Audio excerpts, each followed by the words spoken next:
I've mentioned that the keys to single-digit handicap golf are keeping it in play off the tee and being tidy inside 100 yards. But what does it take to flirt with par? My friend Nash revealed the answer to me a few years ago when I was first picking up the game. He's a +4 with the ball striking of a tour pro, but the key to going low has nothing to do with stellar ball striking and everything to do with managing the course. Our venue for today's experiment is the Players Course at Indian Wells in La Quinta. I'm playing the course with Jonas, Director of Agronomy, precisely the man I want guiding me around this course that I haven't played before. We'll still need to keep it in play off the tee, but like I said, you don't need the ball striking of a tour pro.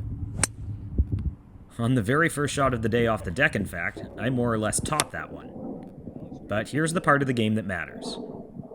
Putting it close from inside 100 yards, and even though we don't make the birdie putt here, we escape the first hole unscathed. From 175, I would usually take a smooth swing with my 27-degree hybrid, but Jonas tells me that the miss here is short, so I pull out my 170 club and swing easy.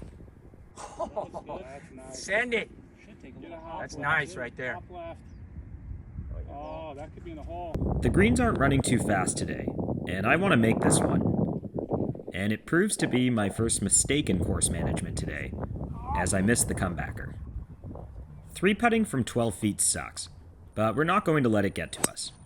Oh, that's freaking absolutely perfect. My playing partner Zach and I both have about 30 yards into the green. I watch his land a foot short, and realize that this is a get it on the green scenario. Even though we're only 30 yards away, anything on the green here is just fine to that short-sided flag. Not every pin is attackable, and a par here is fine. On the subject of managing expectations, this isn't a hole I expect to score on. It's a 400-yard par 4. I hit a mediocre drive and come up short. But I activate that tidy inside 100 yards mode. And I hit a good putt from off the green here, and I'm happy to escape this one with a par as well. Jonas shows me the tiger line here, and I hit it. Yeah, that's MC Hammer. But here's a mistake in course management. I'm hitting a 120 club here, and everything short of this pin is here, in the bunker. After some putrid bunker play lately, I gave myself something of a lesson, and this is my first test of it back on the course, and I'm pretty happy to put it to about 10 feet. No, I pushed it the whole way. Yeah, you pushed it, but it was still moving more than we thought, though. It's an unfortunate bogey after that bunker shot, but we'll take it. Perfect. Where was this guy the other day, hey? Jonas tells me that putting from the back of this green is tricky, so I grab the 120 club again. It misses just a pace short, but this is a pretty straightforward putt. And an easy par. Par 5s are usually my scoring holes, and I'd like to make up for topping that 4-wood on the first hole. Unfortunately, this one's only marginally better. It's hooked into a pretty tough spot. It's a good shot. That's all you can do. Oh! Got about It's 12 a feet. thing of beauty right there. One hop and stop.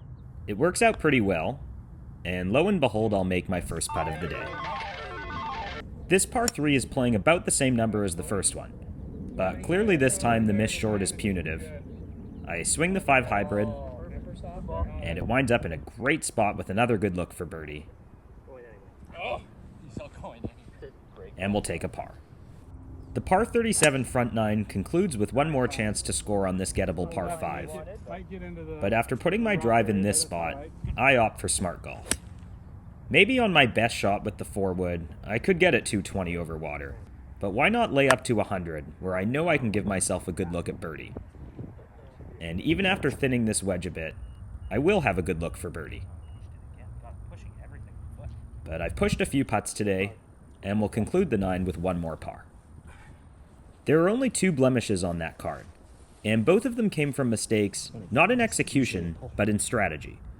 I got too aggressive with my birdie putt on the second hole, and I allowed my ego to get the better of me and take the wrong club for the approach on the 5th hole.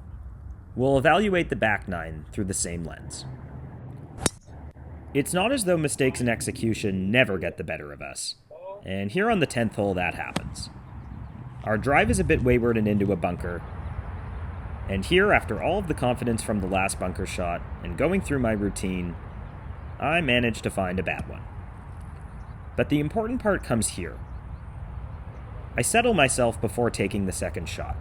I'm not thinking about all of the bad shots that have led to here, and I put a good swing on it. Lo and behold, it winds up at about a foot, and will escape with a bogey. It could have been much worse.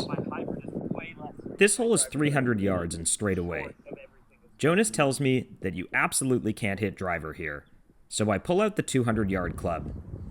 But I absolutely failed to commit. That's my worst shot of the day, and worse still, I compound it with a bad ego decision. There's an easy punch out here, I can get it on the fairway and get out with bogey, but I try to draw a hybrid in from 200.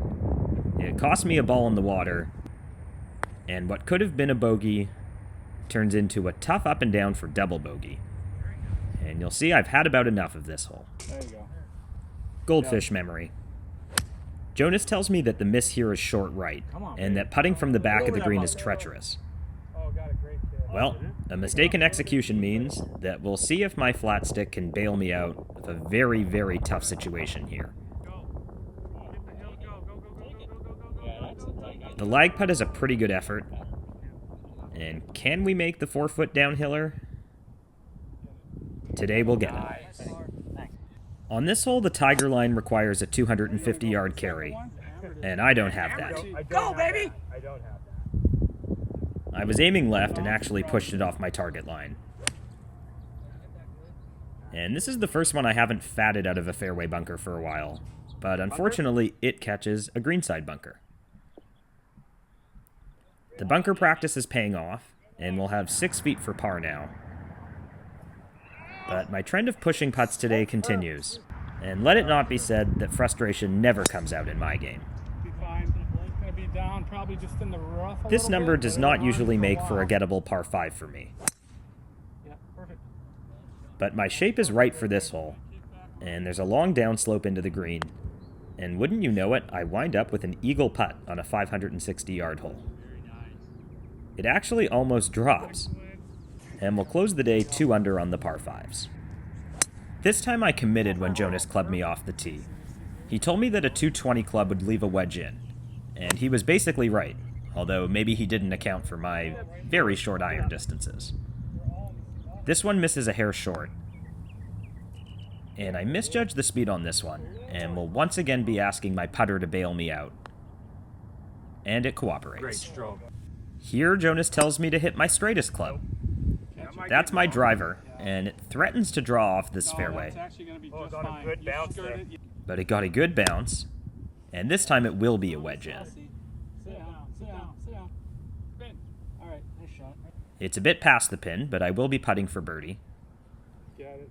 Oh, just at the last. Good roll. And it's a day of some makes and near misses with putter, but we won't complain with par. The last thing I'm going to do here is miss short. There we go. Come on, spin. Come back. Hit a 160 club, get a 160 result. Yes. No, it's, you know. I didn't let my ego get in the way of that decision off the tee. And it pays off. We almost make the birdie putt, and we'll tidy up for par. It's the last driver swing of the day, and it always feels good to hit a good one. We'll be down there in the valley of love. Once again, I'm going to overclub here, because everything short is no good. And it will leave me with a long downhiller. And I actually like this one off the putter face, but it leaves me with a few feet of a slider here. And unfortunately, I don't make it. We'll settle for a bogey on 18 and 5 over for the day. I'm thrilled with that score here, and it was largely thanks to Jonas guiding me around the course.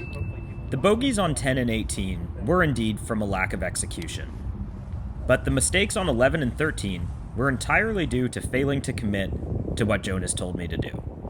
I don't think it's a stretch to say that with slightly better course management today and a few putts dropping, this one could have been a 72.